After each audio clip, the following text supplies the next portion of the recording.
Fala aí, pessoal. Boa noite. Primeiro, vou me apresentar aqui. Meu nome é Edson, sou tesoureiro da ALASF, nessa gestão de agora. Sou graduando de Medicina também, na Universidade Federal de São João del Rei, campus Dona Lindu. Atualmente estou no 7º período. Na verdade, estava, né? Porque essa pandemia tudo travado, então agora não sei nem onde que eu estou mais. Hoje o nosso palestrante aqui é o Gustavo, que é meu veterano. Vocês estão me ouvindo, né?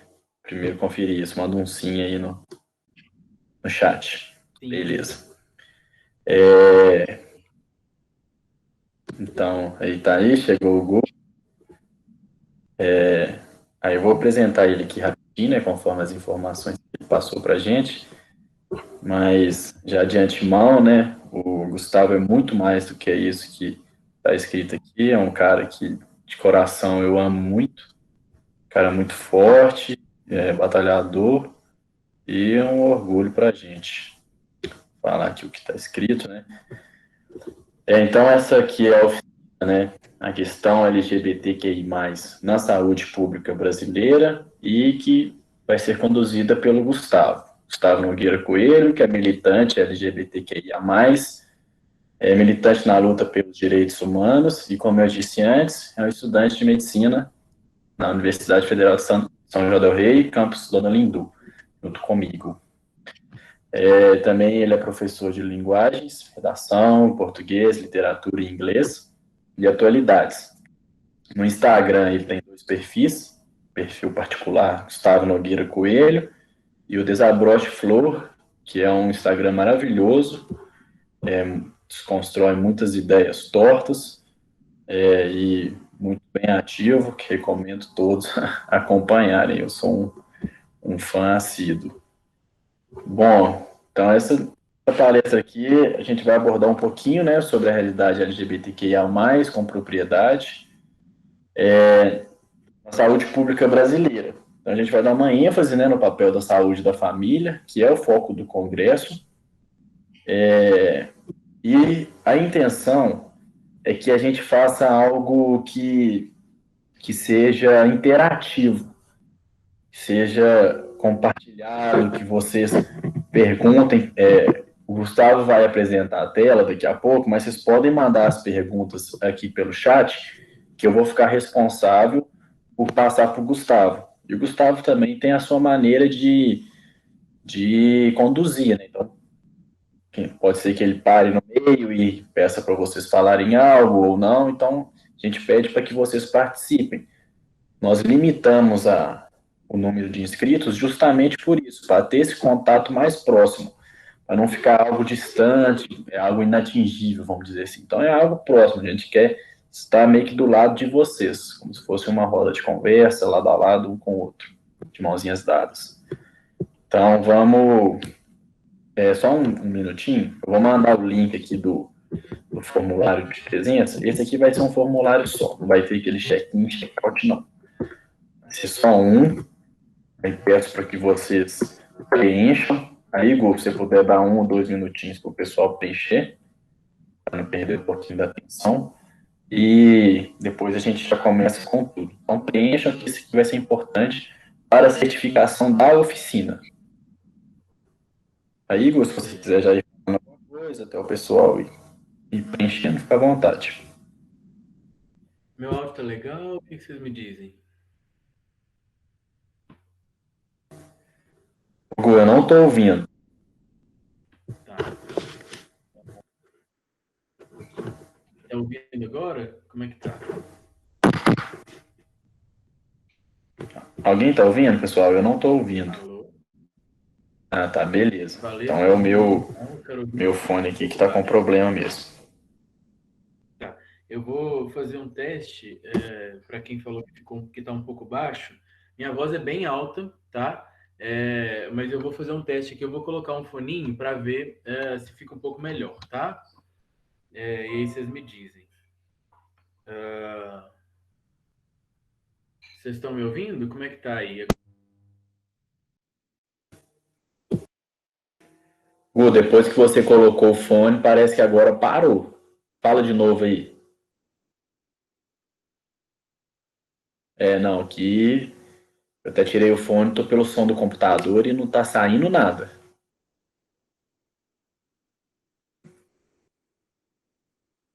Enfim, vamos pelo som do computador mesmo. A minha voz está Eu. bem alta. A Valesca falou que antes estava bom. Vocês estão me ouvindo bem? Camila, aumenta um pouquinho o som aí. Mas aqui tá bacana. Tô ouvindo bem. O Meu pessoal fone está tem um ótimo. feedback Deu para positivo. ouvir sim. Tá bem. É, Então, gente, tá top. Essa palavra é meio proibida nessa palestra, mas tá tudo bem. Desculpa, Valesca. Então, pessoal, meu nome é Gustavo. Eu sou estudante de medicina, o Edson já falou, né? Estou no oitavo período da medicina na UFSJ, a Federal de São João del Rei, né? Em Divinópolis, Campo Centro-Oeste, Dona Lindu, mãe de Lula. E hoje a temática que eu vou tratar com vocês é uma temática absolutamente importante, indispensável para a formação médica. E a gente tem problemas de formação no que tange a essa a ação da população LGBTQIA+, da qual faço parte. E só explicando para vocês, eu estou aqui como Samuel Guerra. Samuel Guerra sou eu, Gustavo Nogueira Coelho, ok? E aí, eu quero que seja da forma interativa possível. Vocês vão mandar, por favor, as dúvidas aí. Eu estou à disposição para qualquer dúvida. Eu vou fazer algumas pausas em alguma coisa e assim que eu for mudando de temática, a gente vai pausando.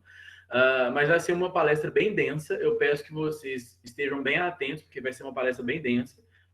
Vou falar de um viés genético, de um viés antropológico social, de um viés religioso, para que a gente consiga entender os porquês dessa questão LGBTQIA mais fóbica e de como a gente, como futuro profissional da saúde ou profissional da saúde, eu não sei qual é o meu público total aqui, se temos profissionais da saúde já formados ou não, como a gente pode atuar na atenção básica especificamente, né?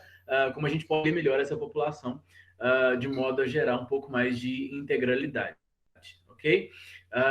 Já falei um bocado aqui, vocês já devem ter preenchido o formulário. Quem não preencheu ainda, deixa para preencher depois. Só quero afirmar se está ok, questão de áudio, vídeo, se está tudo ok. O que vocês me dizem?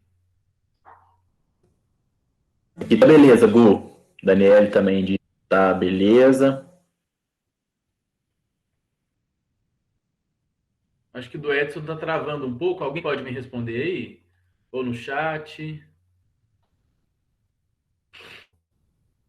Alô, alô? O que vocês me dizem?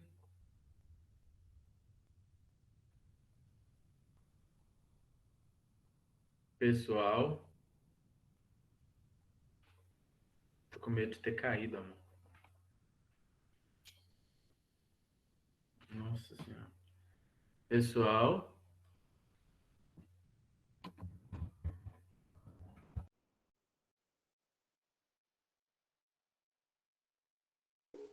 Gu.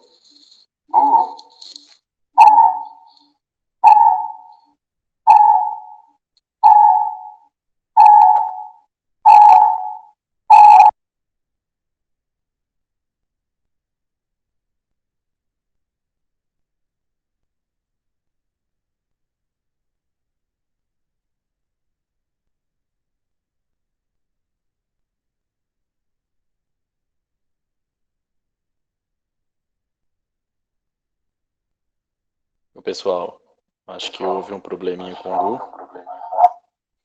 Desculpa. Acho que deu um probleminha com o Gu, mas rapidinho vai voltar. Ele deve ter. Parece que achou que tinha caído, ele não conseguiu ler o chat aqui, mas pra mim tava normal. Já mandei mensagem aqui pra ele, tô esperando um retorno.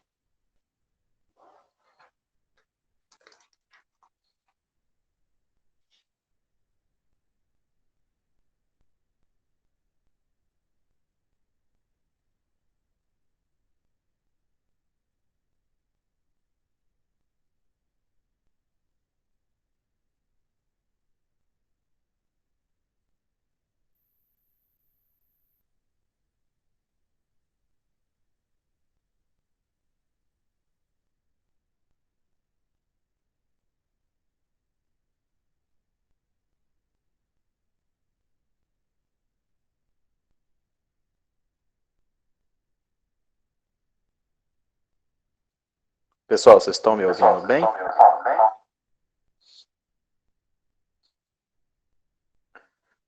Beleza. A minha internet aqui na roça é foda. Daí eu acho que o eco era por causa que eu tava com o computador ligado aqui também. Melhorou, Gabriela?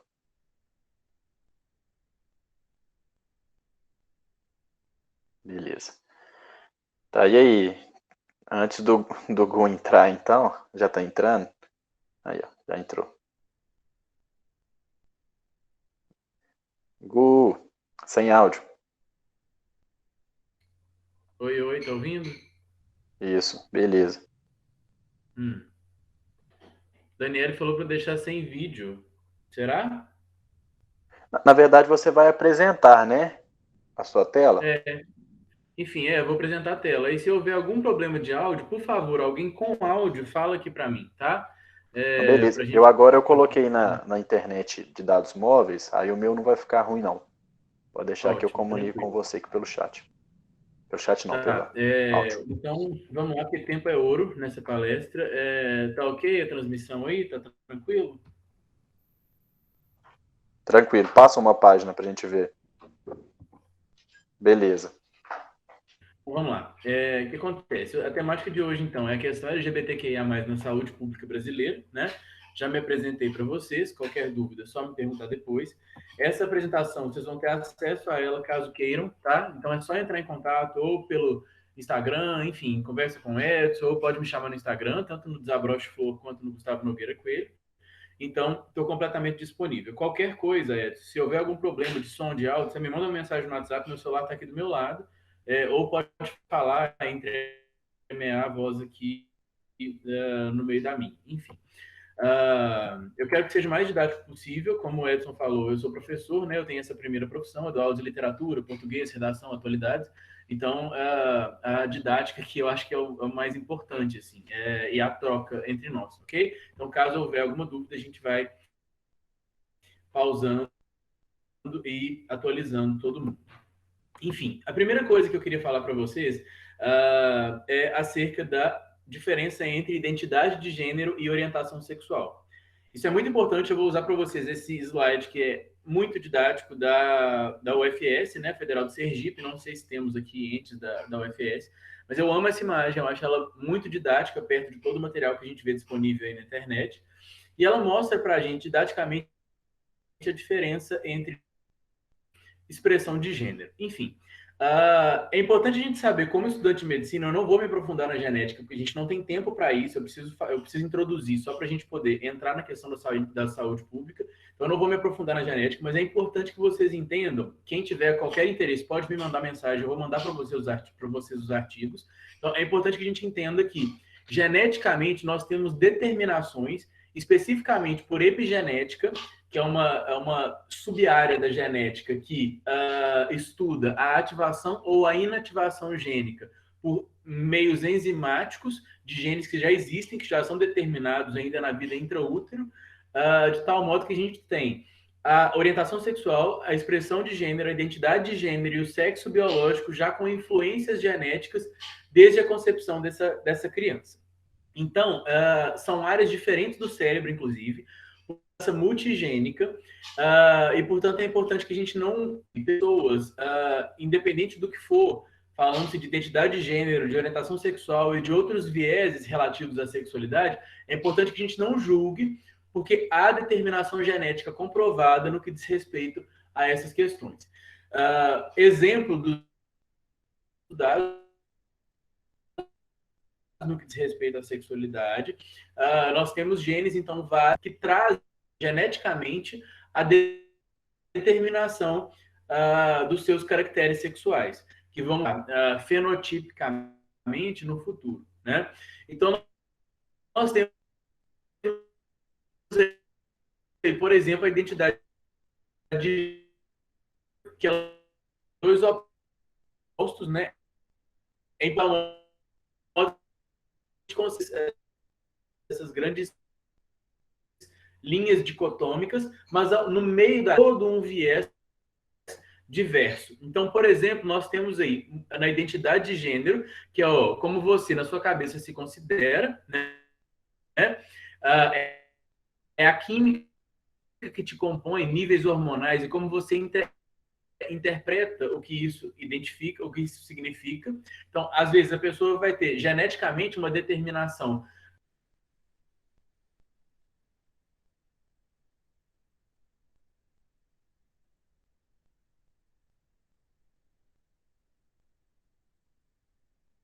Meu pessoal, acho que a internet do Google deu uma caída, né? Desculpe, é, imprevisto, né? Acho que tá dando uma estabilizada na internet dele. Parece que tá até travando no finalzinho. Travou para mais alguém? Para mim tava travando bastante.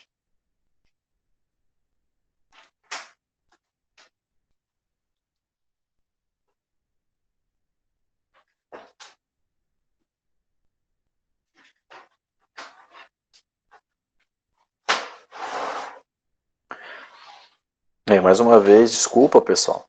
Né? Vamos continuar aqui participando que já já a gente pega no tranco. Pois é, Daniel, eu também achei que era a minha. Até mudei aqui de novo para ver o que era.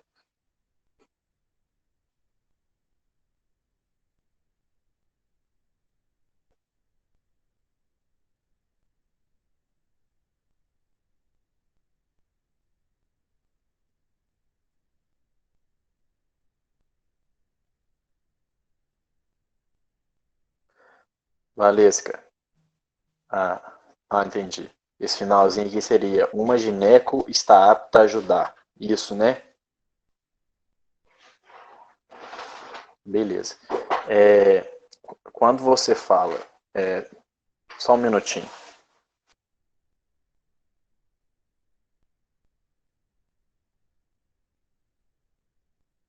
Quando você fala uma pessoa trans, no caso, você está falando de uma mulher trans ou de um homem trans? Só para eu colocar aqui para eu mandar para o Google.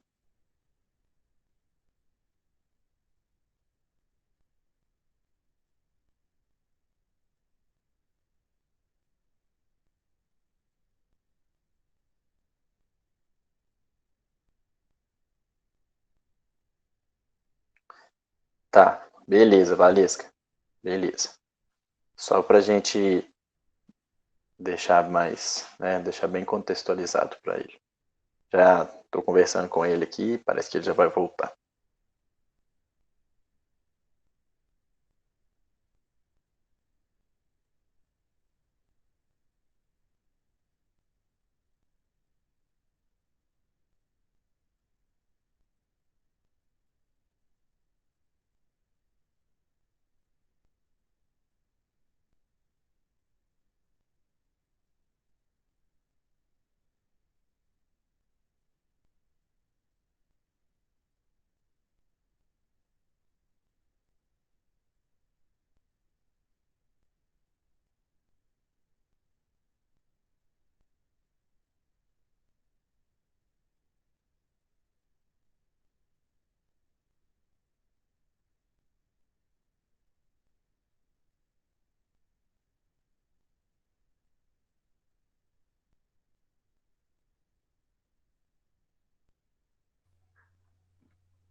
Alô, Voltou. todo mundo, vamos. Oi, Gu. Ok. Eu não sei aonde que eu parei exatamente, Edson, onde vocês pararam de ouvir? Lá no biscoito, né? Quando você tá naquela página do biscoito, quando você estava. Sim, Ela começou a travar bastante. Tava falando sobre orientação, tá. sobre. A partir dali já começou a travar bastante. Tá bom. Vocês estão vendo aí? Sim. Ô, Gu, vamos tentar seguir. Ok, então Vamos tentar seguir aquela ideia, não lembro quem foi, de ver se consegue tirar o vídeo, para ver se dá uma estabilizada maior para você. sim, tá. Pronto. Agora, É, Alguém falou no chat aqui, a definição de pansexual, diferença para bissexualidade. Sempre que converso com outros colegas LGBT, acabam chegando definições Aqui, diferentes. Gu, Então, eu estou anotando essas perguntas. Você quer responder agora? Eu posso responder agora. Só essa que eu vi aqui agora foi a diferença entre pansexual e o bissexual, né? O pansexual, ele é diferente do polissexual. O polissexual é a pessoa que se atrai por vários gêneros, né? Então, ele pode se atrair por um homem, por uma mulher, por um travesti, por uma travesti, por uma mulher trans, por um homem trans, enfim. Esse é o polissexual. O pansexual, ele se atrairia, né, segundo a teoria queer, ele se atrairia por pessoa de qualquer gênero, ok? O bissexual, ele se atrai somente pelos dois gêneros dicotômicos, homem e mulher. Então, ele se atrai ou por um lado, né, gênero normativo, que a gente chama, ou por outro lado, gênero normativo, ok? Então, a gente tem essa diferença colocada aí. Enfim, então são áreas diferentes do cérebro, né? Identidade de gênero, expressão de gênero, sexo biológico e orientação sexual. Tá ok? Voltou? Tá melhor aí sem o vídeo, gente? Edson? Tá sim, tá bem estável Okay. agora. Ok. E aí a gente entra na sigla LGBTQIA+, né? Então, lésbicas, gays, bissexuais, travestis e transexuais, queer, que é a palavra estranho que eu tinha falado, intersexual, assexuado e mais, porque nós temos vários outros, né? Então, o polissexual, o pansexual, enfim, várias pessoas que entram nessa diversidade, tanto de gênero quanto de orientação sexual. Lembrando que o queer, como eu falei para você, segundo a teoria queer mais moderna, ele pode resumir todas as pessoas que não entram no padrão heteronormativo, no padrão cis heteronormativo, ok? Então, qualquer pessoa que é não heterossexual e que talvez pode até não ser dicotômica no que diz respeito a homem ou mulher, pode ser chamada de queer, que é uma palavra, né? Q-U-E-E-R, que é uma palavra que foi colocada aí com uma palavra bicha, por exemplo. As pessoas eram chamadas de queer de uma forma pejorativizada, mas hoje bicha, viado, sapatão são palavras. Fortificação do movimento de hoje, a sigla LGBTQIA+, porque ela é mais inclusiva. A gente não vai falar mais homofobia, nós vamos falar LGBTQIA+, fobia, porque você consegue incluir outras pessoas. Gustavo, eu não gostei da sigla, eu achei ela muito grande. Amor, me desculpe, mas o mundo não está aqui para agradar seus olhos. Você vai ter que se adequar à diversidade que existe além de você, ok? Então, o respeito ele é necessário e você não pode respeitar só e somente aquilo que é de acordo com o que você é. Você tem que respeitar o diferente, isso é mínimo numa sociedade que convive, né? Caso contrário, você vira um ermitão, vai para a caverna e não precisa conviver com ninguém, ok? Se somos profissionais de saúde, ser profissionais de saúde, precisamos nos desconstruir e respeitar pessoas.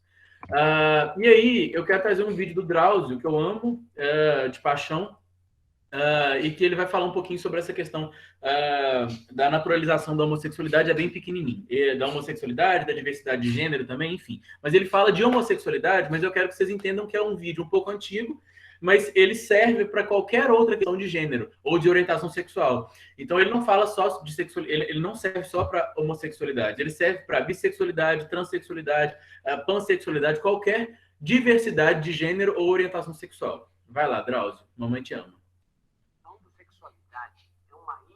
Cercada por ignorância de todos os lados. Qual a ideia que as pessoas que se opõem à homossexualidade fazem? Gu, acho que não tá rolando o vídeo. Num dado momento da vida. Não tá rolando? Ele tá travando muito. Não sei como ele eu vou tá fazer. Travando rolar, então. muito e tá muito baixinho. Tenta outra vez. Ok, não tem problema. Então, basicamente, eu vou falar. Na verdade. É o jeito, né? Vou falar o que ele falou. O que acontece? Só um segundo. Se você tem esse vídeo baixado no seu computador, porque às vezes é isso. Se você colocar ele para rodar aí, às vezes vai.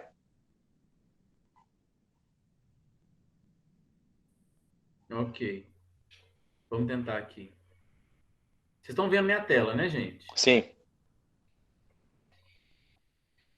A homossexualidade Tá melhor? é uma ilha cercada por ignorância de todos os lados. Na Tá melhor, verdade, tá Edson? travando ainda, Gu. Tá Tá travando. melhor? É. Então pode ser alguma coisa relativa às mídias E aqui, provavelmente não o sei, enfim. pessoal aqui da Eu vou organização falar disse que é por do causa que... da internet mesmo. Então fica à vontade de você seguir da melhor maneira que você achar. Tá. Enfim, o que acontece? Deixa eu voltar aqui, pelo menos que vocês para a apresentação. Enfim, o Drauzio, ele fala nesse vídeo, é maravilhoso. Ele fala, vocês podem pegar a apresentação depois. Ele fala de uma forma maravilhosa sobre a questão da diversidade, orientações sexuais, né? Ele fala sobre a homossexualidade especificamente, mas ele deixa muito claro, tem hoje escritas mais ou menos 1.500 espécies de animais com comportamentos homossexuais.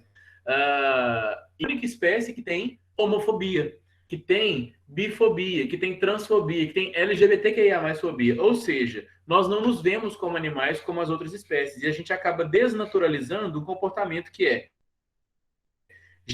geneticamente instaurado e que se dá de modo que no resto da natureza ele é respeitado. Então, o Drauzio deixa isso bem claro. Enfim, é um vídeo bem legal e vocês podem ver depois. Vocês podem me pedir, enfim, podem ver depois.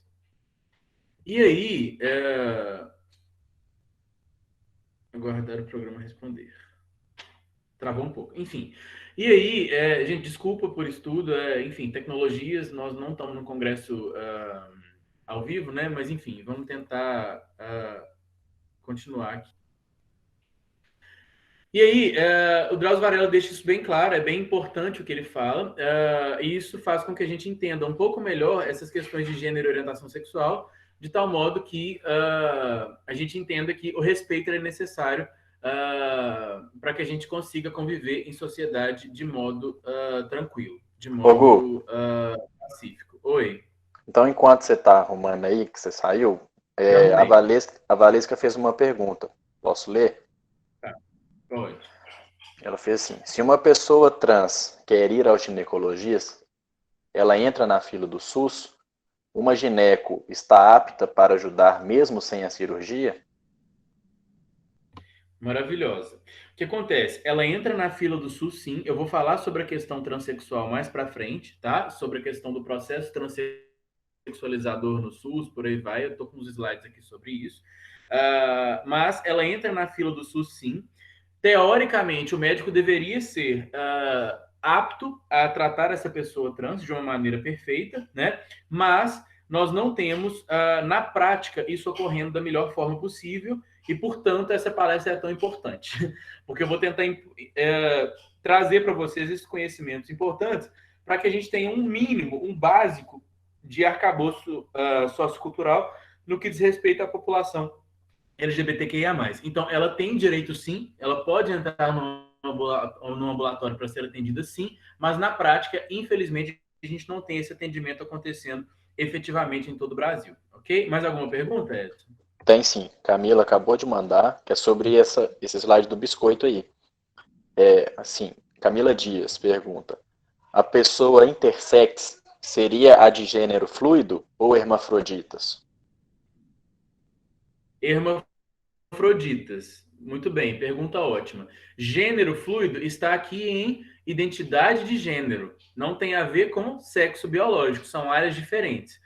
O intersex era chamado de hermafrodita, né? O hermafroditismo, hoje a gente tem um termo diferente, um termo um pouco mais moderno, para poder falar sem a pejorativização da palavra hermafrodita. O gênero fluido, ele entra na identidade de gênero. Tem pessoas que têm o gênero fluido. Essa pessoa não tem o gênero sólido, um gênero fixo. Então, ela consegue transitar entre mulher, homem, por aí vai, de uma maneira fluida. Em certo momento, ela se sente de uma forma, em outro momento, ela se sente de outra forma, às vezes, de uma forma que não se caracteriza nem como mulher, nem como homem, ok? Então, ela tem uma fluidez no que diz respeito ao gênero, que é diferente do pangênero, que é uma pessoa que se sente tudo ao mesmo tempo. É diferente também do agênero, que é uma pessoa que não se sente de gênero nenhum, ok? Então, é isso. Mais alguma, Edson? Não, pode seguir. Vamos lá. E aí, só para a gente entender um pouco sobre a questão da religiosidade, eu quero explicar para vocês sobre o fato de que a Igreja Católica criou a LGBTQIA+ fobia. Católicos, evangélicos do grupo, quero que vocês tenham um pouco de tranquilidade nesse momento, tá? Porque eu estou trazendo para vocês são fatos históricos. Eu não estou falando de achismo meu, não, tá? Eu fui professor de catecismo, inclusive eu comecei dando aula, sendo professor de catecismo na minha adolescência. Depois eu fui dar aulas de linguagem, né? Comecei nas linguagens como professor de inglês, enfim.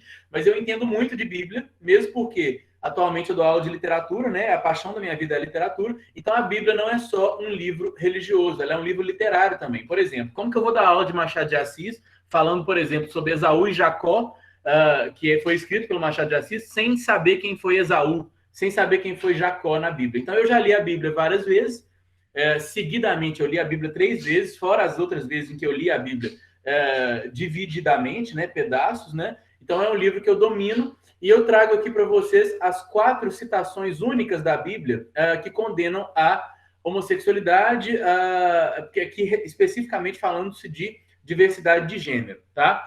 Primeiramente, que eu falei para vocês que a Igreja Católica criou isso é importante ser entendido, porque antes da Idade Média nós tínhamos sociedades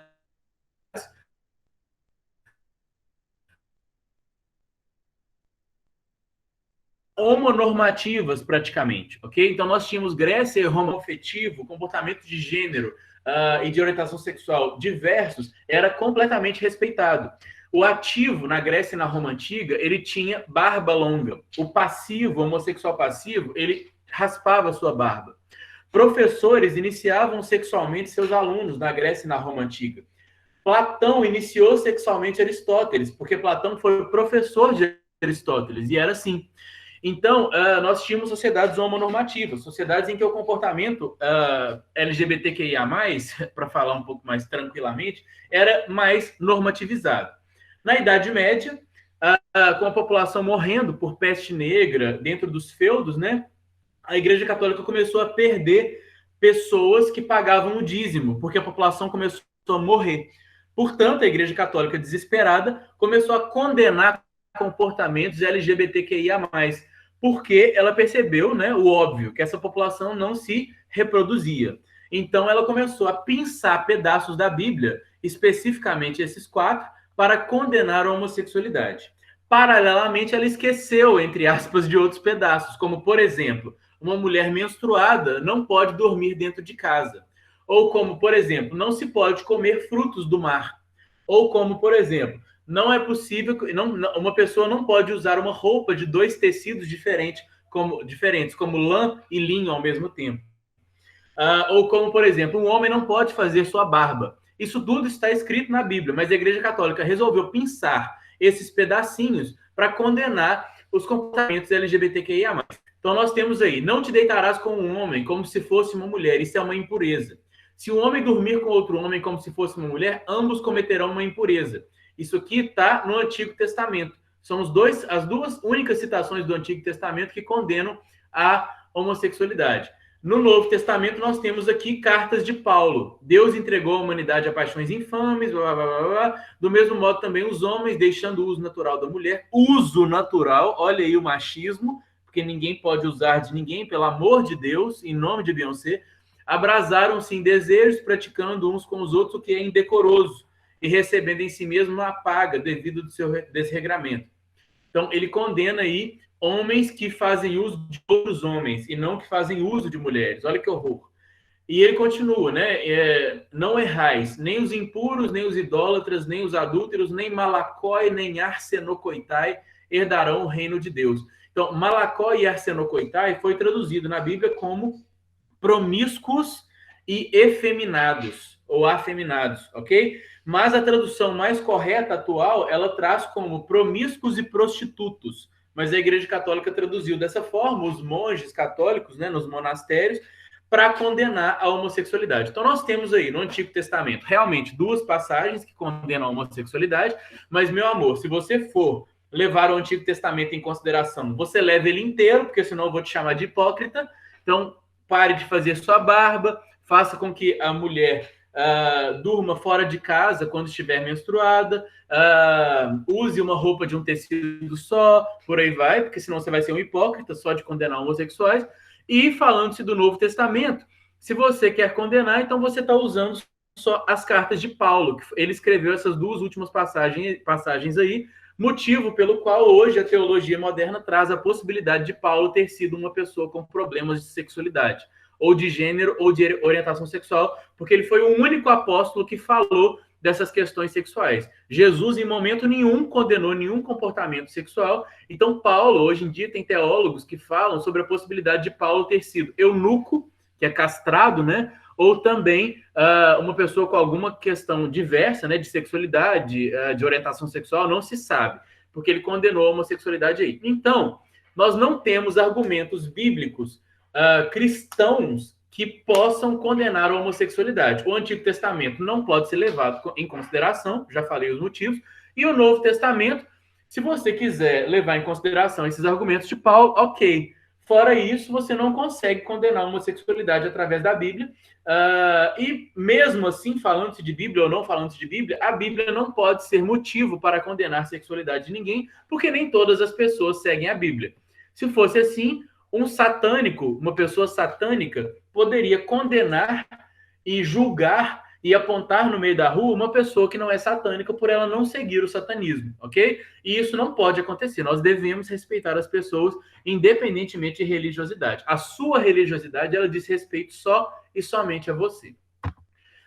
E aí, vamos falar um pouco do histórico, né, da questão LGBTQIA+. Posso continuar, gente? Alguém aí? Edson, o que você me diz? Dúvidas? Tá ótimo, Gu, tá muito bom, a estabilidade está mantida. É rapidinho aqui, a Daniele, acho que não configura como uma pergunta, né? Daniele pediu para depois, você puder comentar os capítulos e versículos, por favor. Ok, tranquilo, eu pego aqui, tá? Enfim, mais tarde eu falo sobre isso, se der tempo, né? Porque já estamos aí faltando 30, 45 minutos, né? Enfim, ainda temos muito a se falar ainda sobre a questão do SUS e depois eu volto nessa questão religiosa que não é o foco da palestra, mas eu volto aí, tá? Camila, eu acho que é Camila, né? Eu volto para você, só um minuto. Mas vamos lá. Falando-se do histórico, eu quero dividir de uma forma didática para vocês, para a gente entender como que a gente chegou na questão atual em relação à questão LGBTQIA+, um histórico para a gente poder ir entendendo, né? Então, aí, em 1984, a Associação Brasileira de Psiquiatria foi contra a questão da discriminação e considerou a homossexualidade como algo não prejudicial à sociedade, ok? Então, aí já em 1984, a ABP já falou contra essa discriminação nos movimentos de saúde aí. Em 92, a OMS deixou de considerar a homossexualidade como doença. Só em 92. Eu nasci em 94, né? Então, 2 anos antes de eu nascer, a OMS ainda considerava a homossexualidade como doença. Ainda estava descrita como uma doença. Inclusive, antigamente era falado homossexualismo e não homossexualidade. Lembrando, né? Eu sempre falo isso nas minhas aulas de linguagens, né, para os meus alunos, o sufixo ismo, homossexualismo, né, o sufixo ismo, ele traduz a ideia de doença ou vício. Então, nós não podemos falar homossexualismo, porque é equivalente a falar que a pessoa tem uma doença, um vício, né? Então, não pode se falar homossexualismo, porque seria equivalente a tabagismo, alcoolismo e qualquer outra palavra, e algumas palavras que terminam com ismo, ok? Bolsonarismo, né, que é uma doença também, enfim, perdoem aí os bolsominions do grupo. Continuemos. Em 99, o Conselho Federal de Psicologia vai proibir terapias de reorientação sexual. Eu, Gustavo, fui alvo de terapia de reorientação sexual. Depois eu posso falar um pouco sobre isso. Eu apanhei de psiquiatra, eu apanhei de psicólogo, eu vivi momentos problemáticos na minha infância em relação a isso. Então, as terapias de reorientação sexual, elas eram colocadas em conjunto com tratamentos vários, como, por exemplo, eletrochoque, afogamento, lobotomia, era retirado um pedaço do cérebro da pessoa LGBTQIA+, para ver se ela se curava, e, enfim, ela passava o resto da vida babando numa cama quando não morria, né? Castração química era feita também, né? Então nós temos aí o exemplo do Alan Turing, para quem quiser pode assistir aí o filme O Jogo da Imitação, né? O Alan Turing, ele praticamente foi o pai dos computadores, por aí vai. Então eu sugiro que as pessoas LGBTQIA+ fóbicas quebrem seus celulares e parem de usar computadores, porque o pai da tecnologia, falando de computadores e celulares, é o Alan Turing, que foi uma pessoa LGBTQIA+, que sofreu castração química, enfim. E aí, em 99, o Conselho Federal de Psicologia proibiu essas terapias de reorientação sexual, falando que a homossexualidade não constitui doença, nem distúrbio, nem pervenção, e há na sociedade uma inquietação em torno das práticas sexuais desviantes da norma estabelecida socioculturalmente. A psicologia pode e deve contribuir com o seu conhecimento para o esclarecimento sobre questões de sexualidade, permitindo superação de preconceitos e discriminações. Então, a psicologia, assim como a psiquiatria, ela deve atuar no sentido da quebra da LGBTQIA+ fobia, e não da quebra de comportamentos LGBTQIA+, porque eles não são quebráveis. Da mesma forma, hoje em dia, para quem quiser saber um pouco mais, a questão LGBTQIA+, a genética LGBTQIA+, ela é parecida com a genética do canhotismo, ou do ato destro, né? Então, é uma questão determinada geneticamente. Assim como você não consegue fazer com que uma pessoa perca a sua capacidade de ser destra ou canhota ou ambidestra, por exemplo, você não consegue controlar a sexualidade de alguém.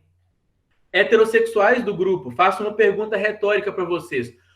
Homens heterossexuais, por exemplo, vamos fazer para as mulheres heterossexuais, porque, enfim, eu já é um homem falando aqui, deixa eu fazer pergunta para as mulheres. Quando, na vida, mulheres heterossexuais, vocês começaram a gostar de pirocas? Esse dia não existe na mente de vocês. Por quê? Porque não é uma escolha. Você não acorda, oh meu Deus, hoje eu gostarei de pirocas, amanhã eu gostarei de pepecas, ou não gostarei de órgão nenhum. Não tem isso na mente da gente. Isso é determinado geneticamente. Então, você não pode tratar o que não é tratável. Você não pode controlar o que é determinado geneticamente, ok? Em 2008, aí, houve, então, também no Brasil, continuando, a primeira Conferência Nacional de Gays, Lésbicas, Bissexuais, Travestis e Transsexuais, com o tema Direitos Humanos e Políticas Públicas, o caminho para garantir a cidadania LGBT. Em 2008, ainda, o SUS autorizou, né, governo Lula, aí, né, cirurgias de redesignação do sexo para transexuais femininas pelo SUS, que é permitida, né, é autorizada e acontece atualmente. Ainda em 2008, o programa Mais Saúde, Direito de Todos, permitiu a reorientação das políticas de saúde. Então, o Ministério da Saúde reconheceu que a discriminação por orientação sexual e identidade de gênero incide na determinação social da saúde, no processo de adoecimento e no sofrimento decorrente do preconceito. Então, nós temos aí a questão LGBTQIA+, como uma questão determinante de saúde. Então, a questão da saúde do sujeito, ela perpassa o respeito ou não às suas individualidades LGBTQIA+, ou não LGBTQIA+. Então, as questões sexuais, elas dizem respeito à saúde do sujeito, sim. Em 2010, aí, nós tivemos a adoção autorizada para famílias LGBTQIA+. Em 2011, gente, muita atenção aqui agora, houve a PNSI LGBT, que foi a Política Nacional de Saúde Integral de Lésbicas, Gays, Bissexuais, Travestis e Transsexuais pelo Ministério da Saúde, tá? Essa política, ela foi importantíssima, eu não vou passar tudo dela aqui para vocês, mas ela foi importantíssima porque ela legitimou e reconheceu a influência do preconceito e da exclusão social contra pessoas LGBTQIA+, no processo de saúde e doença do indivíduo. E ela propôs ações para que as pessoas trans pudessem transitar nas dependências do SUS, fazendo com que ficasse a cargo das secretarias estaduais a definição de estratégias do plano para ação para a implementação das secretarias municipais, a efetivação, a partir da identificação de necessidades de saúde dessa população em cada município. Então, o objetivo dela foi promover a saúde integral LGBTQIA+, eliminando a discriminação e o preconceito institucional e contribuindo para a redução das desigualdades e a consolidação do SUS como um sistema universal, integral e equitativo. Então, esse sistema, ele tem que respeitar a universalidade, então ele tem que tratar todos os seres, porque senão ele não é universal, Da mesma forma, nós não temos democracia se não há respeito a todas as pessoas, negros, LGBTQIA+, indígenas, mulheres. Por quê? Porque democracia vem do grego demos kratos, governo do povo. Então, se o povo todo não é respeitado, não há democracia. Da mesma forma, se um sistema de saúde ele não respeita todo o povo, ele não é universal, né? Integralidade, então o sujeito ele tem que ser tratado como um ser integral, um ser biopsicossocial, que é tratado na sua integralidade, na sua completude, e equitativo, o que diz respeito aí à equanimidade, que é diferente de igualdade. Nós tratamos diferentemente os diferentes para gerar igualdade. Você deve tratar diferentemente os desiguais, desigualmente os desiguais, para que haja igualdade. Então, esse PNSI aí, essa política nacional, tem a carinha dela aí no cantinho, ela tem várias diretrizes aí para que a instituição SUS, então, olha aí, preconceito institucional, para que a instituição SUS fosse menos preconceituosa com o tempo. E aí, daí para frente, gente, é a parte da apresentação que eu quero que vocês tenham mais atenção ainda, porque eu vou falar sobre como nós, profissionais de saúde, podemos e devemos agir no que diz respeito ao que foi colocado pelo SUS e que, infelizmente, não é trazido para a prática. Então, aí, esse slide ficou horrível, ficou para cima, não sei porquê. Então, ó, 2011, o STF permitiu a união estável entre casais do mesmo primeiro plano operativo da PNSI. Em 2012, houve um nome social colocado no SUS, reconhecendo a legitimidade da identidade desses grupos, promoveram maior acesso à rede pública. Em 2013, o casamento foi liberado, né, foi legalizado. Entre 2015 e 2016, houve campanhas LGBTQIA+. Em 2017, houve o segundo plano operativo da PNSI, né, fazendo com que o município passasse a reger, né, essas questões. Então, o que a gente tem atualmente? O município ele é responsável pela questão LGBTQIA+. O município ele deve ver como é a situação municipal no que diz respeito à questão LGBTQIA+, e agir. Então, portanto, eu, Gustavo, vou ser médico da família, eu quero medicina da família e comunidade. Então, eu, Gustavo, eu vou ter que estar atento à situação de saúde do meu município para que, junto às entidades municipais, eu possa promover ações em concomitância com o resto da minha equipe de saúde. Eu preciso promover, enquanto médico, né, eu preciso promover ações de saúde que incluam essa população. Por quê? Porque é dever do município, não é dever do Estado, é dever do município entender essa situação municipal. Por quê? Por exemplo, agora eu estou no sul do Brasil com meu namorado. Eu estou aqui no sul do Brasil, em Santa Maria, aqui no Rio Grande do Sul. Enfim, aqui no Rio Grande do Sul a situação é muito diferente da situação do interior de Minas, no que diz respeito à promoção de liberdades individuais. Então, nós temos que entender que as situações municipais são diferentes, ok?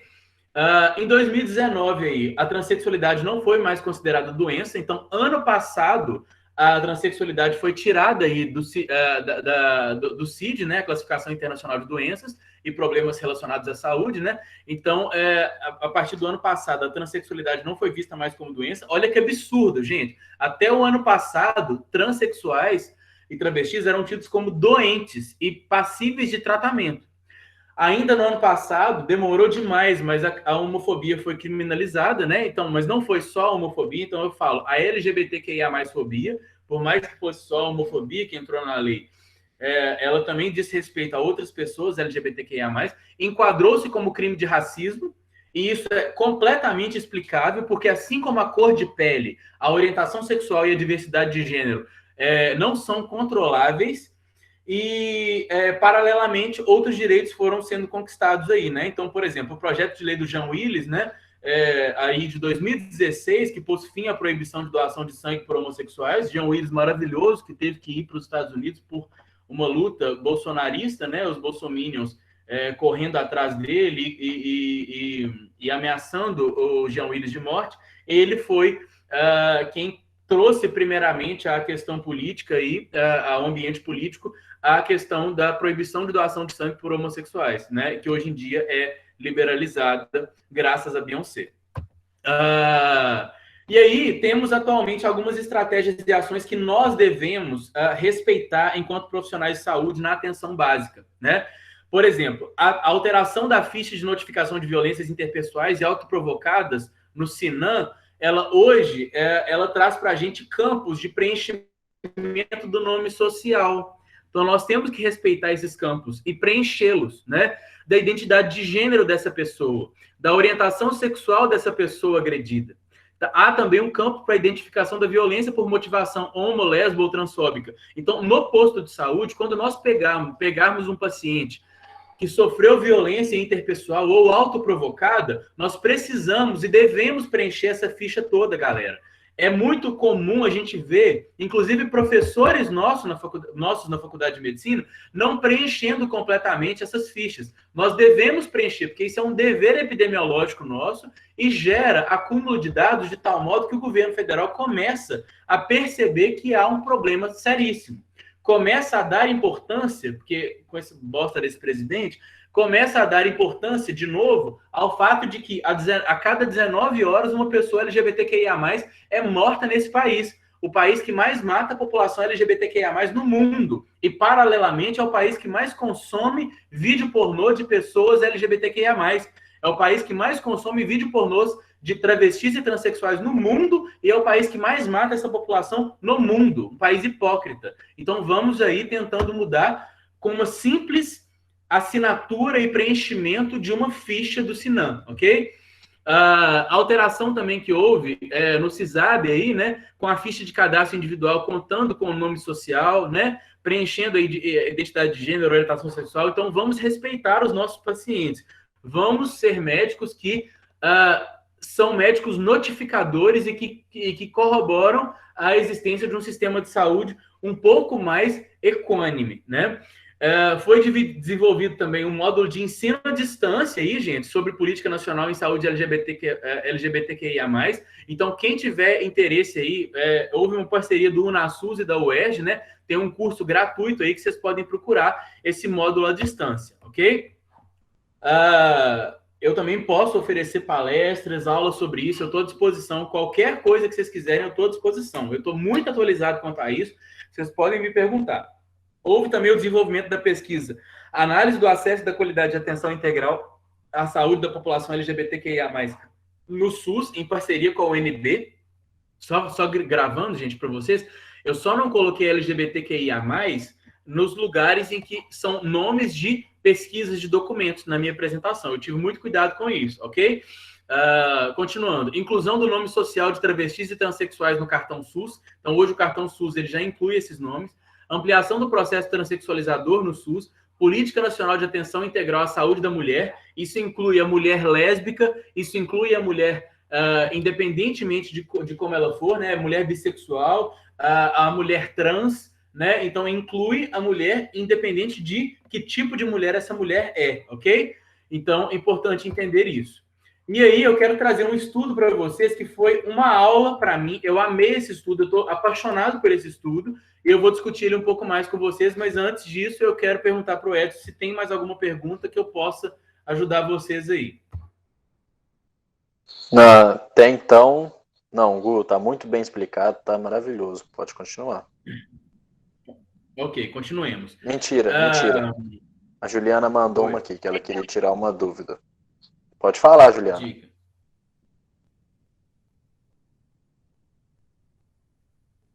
Ela mandou no chat aqui. Existe alguma regulamentação científica quanto à sigla? Algum consenso de um estatuto científico que regularmente, na verdade, acho que regulamenta o que diz respeito à sexualidade e gênero? A sigla, ela quer saber sobre o uso da sigla, se a gente tem alguma ordem, né? Alguma ordem superior científica sobre o uso da sigla ou sobre a questão da determinação de gênero, de orientação sexual, dada a genética. Tá, vamos esperar ela responder no chat aqui, porque ela mandou essa pergunta e logo depois ela diz: pergunto porque fico bastante perplexa quanto às discussões que ocorrem via internet e facilmente caem em equívocos, como condenar, por exemplo, a pansexualidade, considerando que pansexualidade não existe, porque bissexual que não fica com alguém por causa da identidade de gênero é transfóbico. Ok. Então, a maravilhosa pergunta. Agora eu entendi o que ela quis dizer. Ela não precisa nem responder, porque eu já entendi. Ela quis dizer sobre a segunda possibilidade que eu levantei, que é a questão da determinação de gênero ou de orientação sexual, e não da sigla em si. O que acontece? Nós temos sim, eu esqueci o nome dela, enfim, nossa querida amiga, companheira, eu gosto dessa palavra. Então, companheira, nós temos sim determinações genéticas e científicas. Você pode me mandar mensagem no Instagram que a gente conversa sobre isso. Nós temos sim estudos que trazem a legitimidade dessa população, da população LGBTQIA+, toda. Estudos que estudam a questão da bissexualidade, da pansexualidade, da polissexualidade, por aí vai.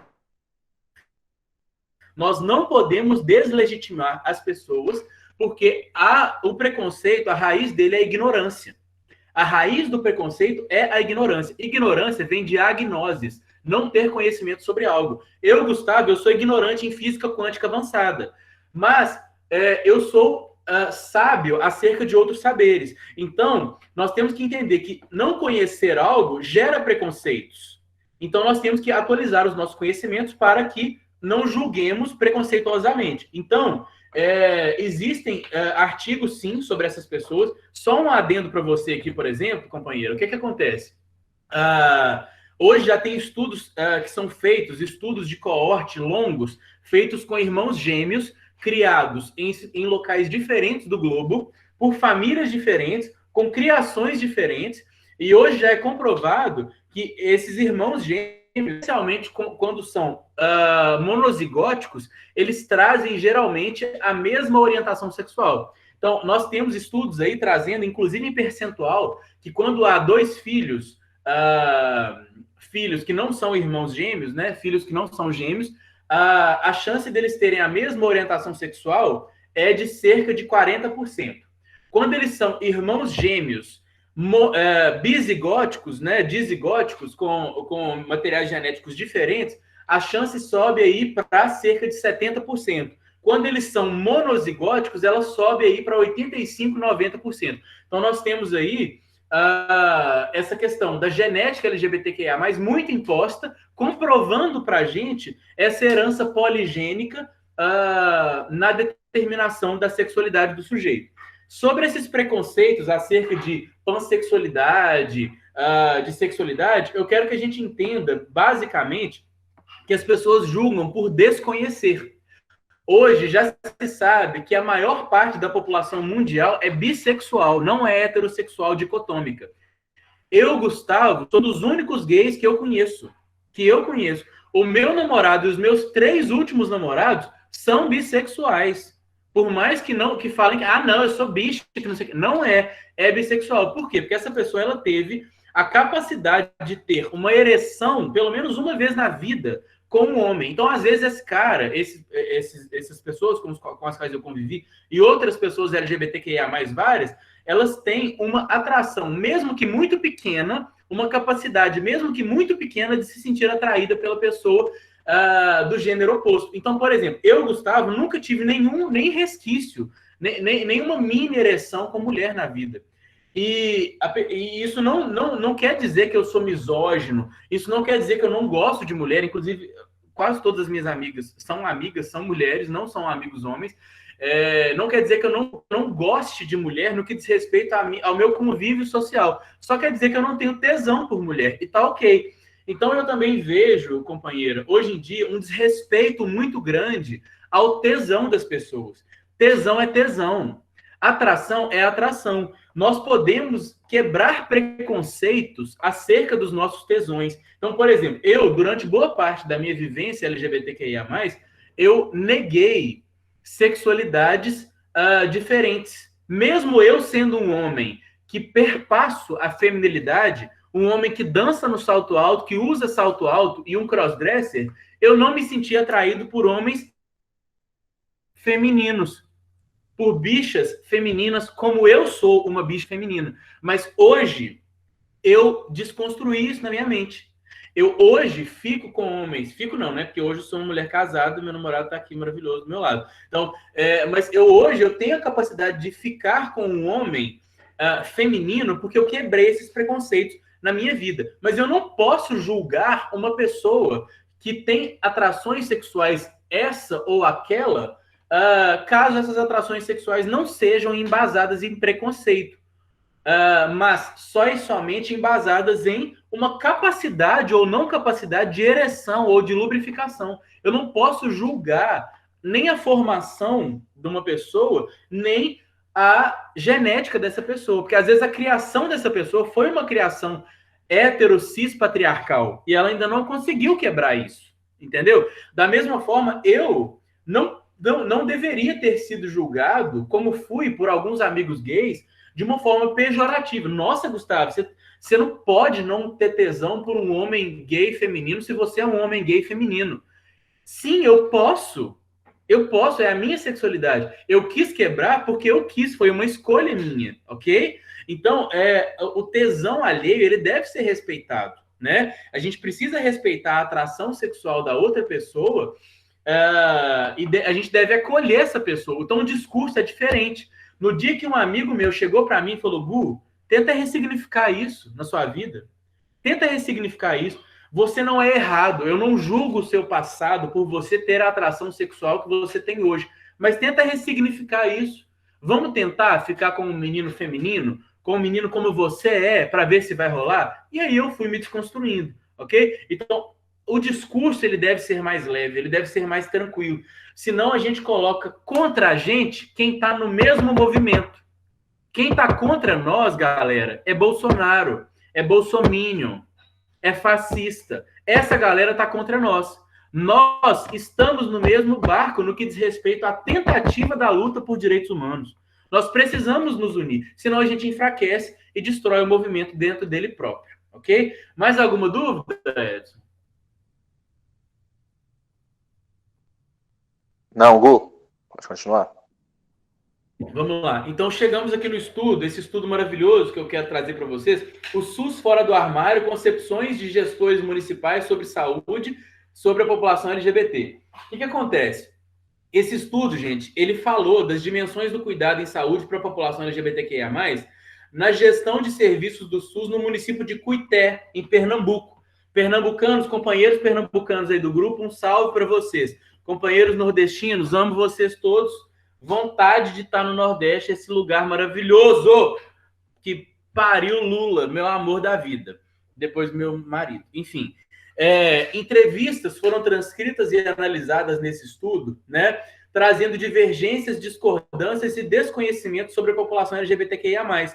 Ele trouxe o olhar das gestoras, mulheres, né, da gestão de saúde nesse município, sobre a comunidade LGBTQIA+, e suas demandas, caminhos e desvios rumo à integralidade da saúde LGBTQIA+, trazendo fragilidades, potencialidades e perspectivas no processo dessa saúde, responsabilizando essas gestoras com estratégias identificadas. Então, esse estudo é muito importante, gente, para a gente se responsabilizar, para a gente entender o que a gente pode fazer enquanto profissional de saúde. Como a gente, na atenção básica, consegue ter atuação para essa população LGBTQIA+. Então, esse slide é o slide mais importante do meu trabalho inteiro, tá? Esse desconhecimento sobre as questões LGBTQIA+, gente, ele envolveu o fato de que hoje em dia nós temos pautas GGG. O que é isso? As pautas que só valorizam o gay, mas que não falam sobre a saúde da mulher lésbica, não falam sobre a existência da pessoa trans, não falam sobre a existência da pessoa agênero, e por aí vai. Então, essas pautas, elas não podem ser somente GGG, ok? Esse estudo também trouxe a questão da invisibilidade LGBTQIA+, ou seja, só é visível no movimento LGBTQIA+, a sigla G. Só se fala sobre o gay, não se fala sobre trans, não se fala sobre intersex, não se fala sobre assexuado e outras pessoas tantas, ok? Houve também uma percepção da confusão de termos. Então, nós, profissionais de saúde, precisamos estar atualizados. Nós não podemos tratar uma pessoa trans como uma pessoa gay, porque é diferente. Existem pessoas trans heterossexuais, existem pessoas trans bissexuais, existem pessoas trans homossexuais. São áreas diferentes do cérebro. Nós não podemos confundir termos. Nós somos profissionais de saúde. Pelo amor de Beyoncé, bora estudar, galera. Senta a bunda na cadeira e estuda, para não atender mal o seu paciente. Há também uma ignorância relativa a identidades de gênero e orientações sexuais. E ignorância relativa a artigos, ao uso de artigo. Ai, será que eu chamo de A? Será que eu chamo de O? Nós não podemos tratar travestis no masculino. O travesti é a travesti, é a transexual, é a mulher trans, é o homem trans. Se essa pessoa se vê dicotomizada, se ela se vê como homem ou como mulher, nós precisamos trazer artigos dicotômicos respeitosos. Se essa pessoa não vê dicotomia na vida dela, nós precisamos tratá-la com uma linguagem a gênero, com uma linguagem não dicotômica. Então, nós vamos falar dessa pessoa, a pessoa, e não o homem, a mulher, ok? E tem outras dicas para dar para vocês, se vocês quiserem me chamar aí no Gustavo Nogueira Coelho ou no Desabroche Flor aí. Vítima do preconceito... Ah, não, perdão. Essa pessoa é um homem verdadeiro? É uma mulher verdadeira? Tem profissional de saúde que só respeita a pessoa trans se ela tiver feito cirurgia de reorientação sexual, de redesignação genital, o que é um crime, falando-se de jurisdição, e é um crime falando-se de existência humana. A pessoa trans, ela é trans não é porque ela tem uma piroca colocada ou uma perereca colocada. Ela é trans porque ela se vê como trans e ponto final. Nós precisamos respeitar essa pessoa sem julgar genitália. Respeito não diz respeito à genitália, ok? Opção sexual é outra coisa que nós vamos abolir do nosso dicionário. Você não fala opção sexual. Ninguém escolhe sexualidade. Ninguém acorda de manhã falando hoje vou gostar de piroca, amanhã vou gostar de pepeca. Não é dessa forma. Não existe escolha no que diz respeito à sexualidade. Outra coisa, isso é preconceito da própria pessoa. Gente, a pessoa é vítima do preconceito ou é causadora do preconceito? A gente ouve isso muito, né? Nossa, aquele paciente parece que ele tem preconceito com ele mesmo. Parece que esse paciente, ele se julga. A pessoa trans, a pessoa gay, ela mesmo tem preconceito com ela. Meu amor, não bota a culpa em mim para encobrir a sua LGBTQIA+ fobia. Essa frase, eu estou usando uma frase parecida com a frase da Bia Ferreira, que eu amo. A Bia Ferreira, na música Cota Não É Esmola, ela fala: não bota a culpa em mim para encobrir o seu racismo. A gente não bota a culpa no negro pelo fato do racismo existir. A gente não bota a culpa na pessoa LGBTQIA+, pelo fato de existir LGBTQIA+ fobia, ok? Por que eu estou falando isso para vocês? Porque a pessoa negra, a pessoa LGBTQIA+, nós acabamos sendo a criação mais tênue, mais tenra e mais sutil do preconceito. Da mesma forma, a pessoa que tem baixa renda, mas é de direita, mas é capitalista, é a criação mais sutil do capitalismo. Por quê? O oprimido que se oprime ou que promove opressão, ele dá tiro no próprio pé e ele serve o sistema. Então, olha a frase aí do Paulo Freire, no Pedagogia do Oprimido, meu ídolo Paulo Freire, maravilhoso. Olha o que ele fala. Como poderiam os oprimidos dar início à violência se eles são o resultado de uma violência? Então não bota a culpa em mim para encobrir a sua LGBTQIA+ fobia, meu amor. Não faça isso, porque eu sou vítima. Eu sou o resultado dessa violência. Eu não sou culpa dessa violência. Não me culpabilize. Me acolha. Faça com que eu consiga sair da caverna. Tire as vendas dos meus olhos. Me empodere. Ok? Nós precisamos fazer assim com os nossos pacientes. Ok? Há também estigmas patológicos. A gente vê isso no posto de saúde. É chamado de peste gay. Há preconceito de raiz religiosa, né? Então, existe preconceito trazido aí por populações religiosas, populações evangélicas, ultraconservadoras, por exemplo, que julgam a população LGBTQIA+. Há também uma importância da mídia, gente. Então, é importante frisar que a mídia televisiva, que a mídia propagandística, a mídia do posto de saúde, os cartazes que a gente vai fixar como profissional de saúde no nosso posto de saúde, a mídia é muito importante na democratização do conhecimento, na quebra de preconceitos.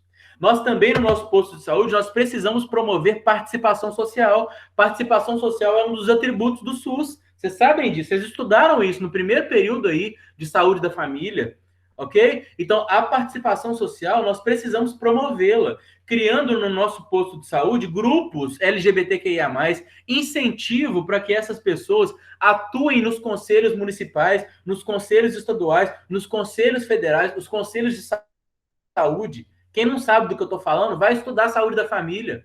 Tira a bunda da cadeira e vai estudar. Então, promova a atuação desse paciente seu nos conselhos de saúde. E, por fim, né, mais importante que tudo, tenha uma escuta ativa. Ouça o seu paciente ativamente. Saiba escutar e não só ouvir. Saiba escutar esse paciente. Ouça a vivência desse paciente para que você possa empoderá-lo, para que você possa dar força para esse paciente. É básico no atendimento em saúde ouvir, ok? Então, isso tudo está nesse estudo maravilhoso. E aí nós precisamos... Se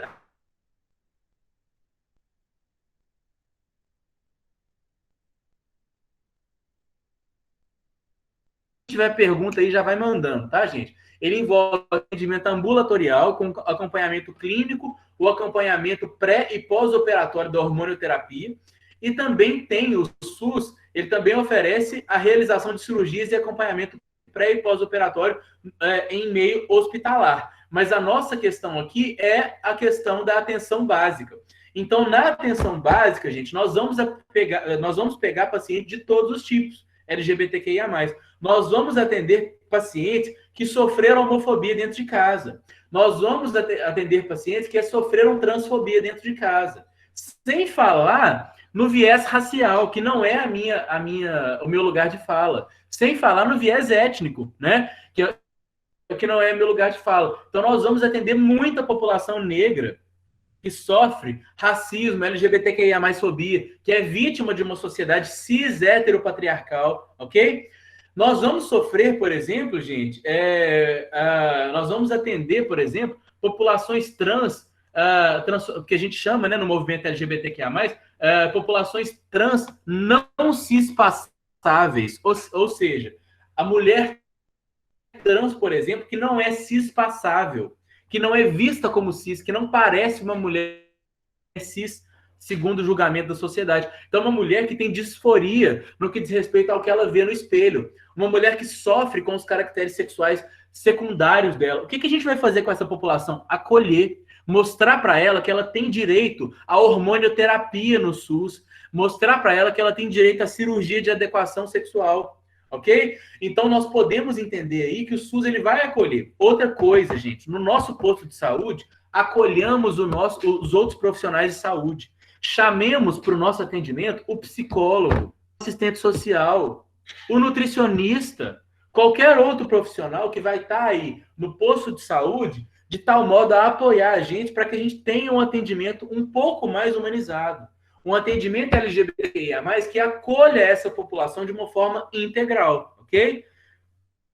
E aí, finalizando, mostrando para vocês aí os serviços habilitados aí, né, pelo Ministério da Saúde, no processo transexualizador. Gustavo, só para te avisar, faltam 10 minutos. Então, para quem tiver alguma... Oi. Eu sei. Então, só para vocês verem aí, gente, quem tiver alguma dúvida, nós temos aí esses centros aí que são especializados na saúde LGBTQIA.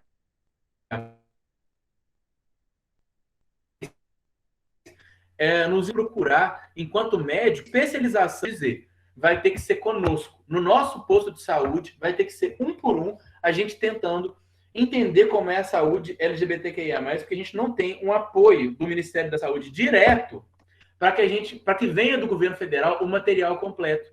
Para que venha do governo federal o empoderamento da nossa equipe. A gente vai ter que buscar esses cursos de atualização à distância para a nossa equipe, se a gente quiser, como eu já falei aqui no trabalho. Então, nós vamos ter que empoderar os nossos pacientes, nós vamos ter que fazer um diagnóstico da situação de saúde da população LGBTQIA+, perto do nosso posto. Nós vamos ter que empoderar essa população LGBTQIA+. Então, se chegar um menino no nosso posto de saúde, uma menina no nosso posto de saúde, que tem uma dificuldade, nossa ajuda para conversar com a família, conversemos com a família dessa pessoa. Se a gente tiver que empoderar essa criança, no sentido de ela perceber que ela é digna de andar de mãos dadas nas ruas, não só a população hétero é digna, vamos empoderar essa criança, vamos empoderar essa pessoa, mostrar para ela que ela tem direitos como qualquer outra parte da população. Então, o nosso contato com o nosso paciente é importantíssimo. Pessoas que estão me assistindo aqui, que são LGBTQIA+, que têm relacionamentos estáveis ou não têm relacionamentos estáveis, que podem se manifestar na internet, manifestem-se, pessoas. Postem fotos de relacionamentos, postem fotos com namorados, andem de mãos dadas. A gente muda a sociedade devagar dessa forma. A gente influencia. Eu vou ser um médico casado com um homem, eu vou ter meus filhos e não vou esconder isso de ninguém. Isso vai estar nas minhas redes sociais. As pessoas vão me ver de mão dada com o meu marido nas ruas, vão me ver criando os meus filhos nas ruas. Então, vamos inspirar pessoas, vamos atender esses pacientes de uma forma inclusiva e não excludente, ok? Falando aí do Paulo Freire, né, mais uma vez, ele fala de uma forma maravilhosa. A diferença entre ser de direita ou de esquerda é se a sua base ideológica é inclusiva ou excludente. Então, vamos incluir pessoas. Não vamos excluir pessoas, não. Nós precisamos lutar pelos direitos humanos e incluir pessoas, de tal modo que a gente vai acolher o nosso paciente e não afastar ele para longe de nós, ok? Então, só me fala aí se tem alguma dúvida, senão eu já consigo passar para vocês outras informações extras aí. O que vocês me dizem? Pode continuar, Gu. Posso continuar? Não tem mais nenhuma dúvida? Não, até então não. Espera aí. Perfeito, ótimo. Pernambuco é daqui do Paraíba. Basta responder apenas uma vez. Deixa eu só dar uma olhada aqui. Descrição de regulamentação. Ok. Eu quero falar um pouquinho mais, gente, sobre essa questão aqui da regulamentação científica quanto à sigla. Às vezes ela tem alguma dúvida em relação a isso. Ju, você está ouvindo a gente aí. O que acontece? A sigla mesmo, LGBTQIA+, a gente não tem uma regulamentação de obrigatoriedade dada pelo sistema de saúde. Então, teoricamente, podemos usar o que a gente quiser. A gente pode falar LGBT? Pode, mas é preferível que incluamos pessoas. É preferível que a nossa sigla inclua as pessoas. Quando você fala LGBT, você só fala de lésbicas, gays, bissexuais, travestis e transexuais. Na sua sigla não tem, por exemplo, a pessoa que nasce sem atração sexual. O assexuado, por exemplo. Ou a pessoa que não se vê como o cérebro dela não coloca para ela se ela é um homem cis, uma mulher cis, uma mulher trans, um homem trans, ou geneticamente, se essa pessoa é de um lado ou de outro.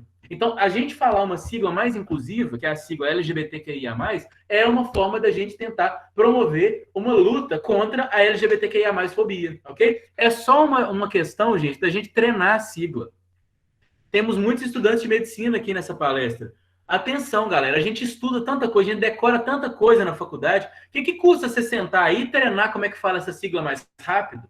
Quando eu comecei a falar essa sigla, eu não falava rápido como eu falo hoje, LGBTQIA+, fobia. Antes eu falava LGBTQIA+, fobia. Hoje já é tão parte do meu discurso, da minha fala, da minha atenção em saúde, que eu já falo rápido, ok? Então é só questão de treino. Vou repetir, o mundo não está aqui para agradar os nossos olhos, galera.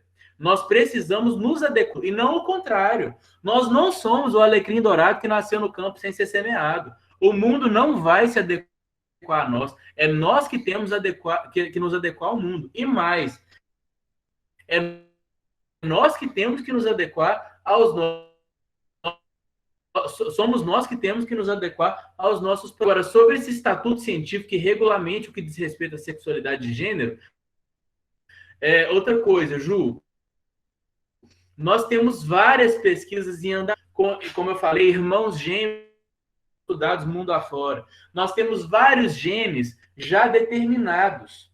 Isso, inclusive, é um argumento empoderador que faz com que a gente quebre argumentos LGBTQIA+ fóbicos. A gente julgando artigo na cara da pessoa, a gente prova para a pessoa que aquilo, da mesma forma que é ridículo alguns evangélicos, desculpa do grupo, tá? Alguns evangélicos falarem que o mundo tem 6.000 anos. Tem evangélico que acredita que o mundo tem 6.000 anos de existência, gente.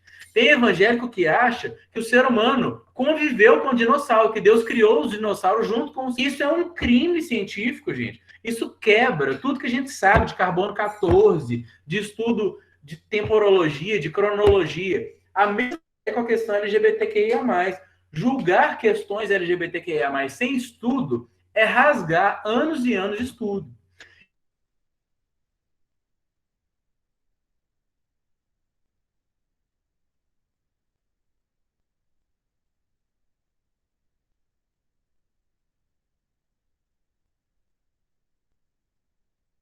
Vixe, parece que caiu de novo, né, pessoal? Mas, sinceramente, eu não sei se já terminou a palestra, mas pelos slides parece que sim. Se alguém quiser dar um feedback, falar pra gente algo, vocês gostaram do modelo, até mesmo se vocês gostaram de como né, o congresso foi realizado, pode ser das palestras, das oficinas, fiquem à vontade. Até a gente esperar o Gustavo voltar, provavelmente ele vai voltar para se despedir.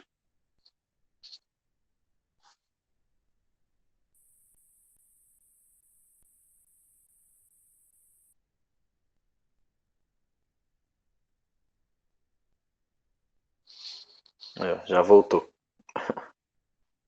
Liga o microfone, Gu.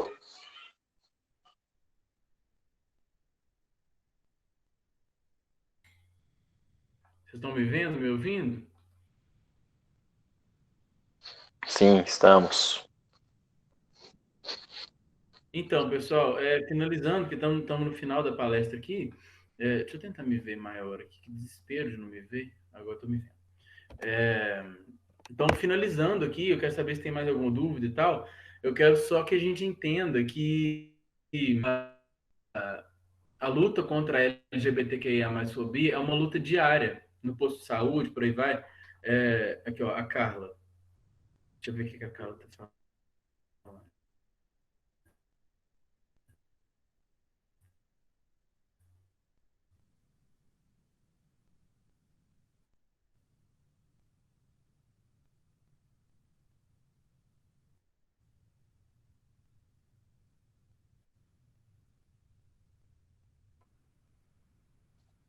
Vixe, travou aqui para mim.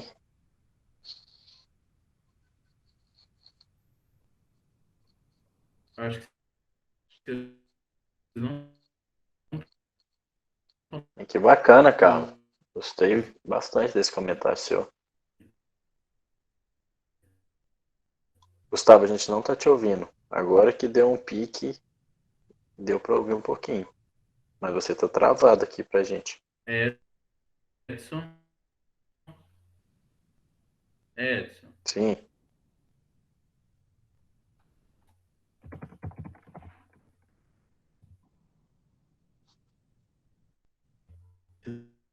Estão me ouvindo, gente?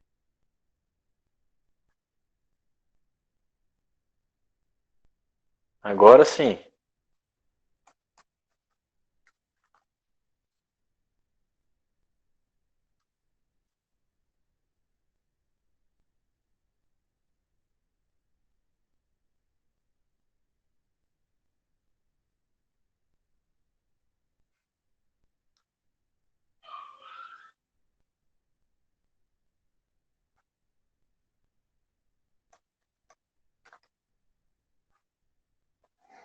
Bom, eu acho que infelizmente a conexão do Google deu um probleminha, né? Mas eu já gostaria de agradecer a vocês pela presença. pela interação e pelos comentários positivos, né, que estão chegando aqui agora. Muito obrigado por confiarem na gente, por confiarem na LASF. Foi um trabalho bem árduo, mas acho que a gente vai colher os frutos. Amanhã nós temos mais palestras, né, que, assim como hoje, começam às 18 horas, vão até às 19h30, mais ou menos, depois sorteio, pausa para a gente comer, e depois a gente começa com as oficinas de novo. Caso vocês não tenham recebido o link das oficinas de amanhã, entre em contato com o Instagram da LASF para a gente conseguir resolver esse problema de vocês. Bom, o Gustavo não me responde aqui, mas eu vou passar para ele essas mensagens positivas. Muito obrigado, até mais. O Gu voltou. Liga o microfone, Gustavo. Vocês estão me vendo? Sim. Tá bom. Ok, gente, então foi ótimo, parabéns. Eu não estou conseguindo ver todos os comentários aqui. Teve alguma outra pergunta, só para finalizar, Edson? Pergunta não, mas teve muito comentário te elogiando. Depois eu vou juntar todos aqui e te mando. Tá bom. Então, galera, me desculpem, foi muito corrido e eu geralmente tenho muita atenção à terminologia que eu uso. Eu peço desculpa por eu por não ter tido tempo, né, de falar sobre essas questões. Se eu tiver falado alguma coisa, alguma terminologia desrespeitosa com alguém do grupo, se eu tiver falado no masculino quando era para falar no feminino ou qualquer outra coisa, eu geralmente não faço isso, eu sou muito atualizado quanto a isso, mas se eu tiver feito, perdão, tá? Outra coisa, desculpem por eu não poder ter tido tempo para falar sobre o viés étnico, sobre o viés relativo à população negra, que é absolutamente importante no Brasil. Então, vamos estudar sobre isso. Quem tiver dúvidas sobre isso, eu tenho informações e eu tenho dicas de pessoas negras, médicos, inclusive, estudantes de medicina, falando do seu lugar de fala. Tem informações sobre isso. Qualquer dúvida acerca da genética, eu vi um comentário aí de uma menina falando: nossa, Gu, legal, eu e minha irmã somos gêmeas e temos a mesma orientação sexual. Olha que lindo. Então, nós temos aí um exemplo no grupo, né? Então, a genética não perdoa, não. Ela é maravilhosa. Ela não espalha a bosta no ventilador. Ela espalha o pirlim-pim-pim, a purpurina no ventilador, e aí a gente acaba vendo várias pessoas na mesma família com comportamentos LGBTQIA+. Inclusive as que se escondem, né? Os caras que fazem troca-troca com o primo na infância e fala que é hétero, mas não é bissexual. Ou o cara que leva a esposa à missa no domingo à noite, mas na sexta-feira faz sexo com travestis que se prostituem. E, enfim, eles falam que são héteros, mas não são. Então, vamos lutar contra essas hipocrisias. E no sistema de saúde, vamos lutar contra a ignorância do sistema de saúde, a falta de estudo do sistema de saúde. Vamos estudar e atender os nossos pacientes da melhor forma, tá? Um beijo no coração de vocês todos, que Beyoncé abençoe todos. Vamos amar muito e vamos promover amor nos nossos ambientes de trabalho, tá? Muito obrigado, é uma honra falar com vocês. Qualquer dúvida, eu vou mandar aqui agora. Gustavo Nogueira, Nogueira Coelho, meu Instagram e outro Instagram de questões atuais. Pelo amor de Deus, todo mundo que seguindo. Desabroche Flor. Vamos mudar o mundo, vamos desabrochar, porque como diz Lula, né? Podemos matar uma ou duas rosas, mas não podemos conter a chegada da primavera. Bora desabrochar e bora lacrar com esse mundo maravilhoso e atender pacientes do jeito que eles merecem, tá? Um beijo no coração de todo mundo. Valeu, Gu. Valeu, pessoal. Abraço, boa noite. Valeu. Até mais.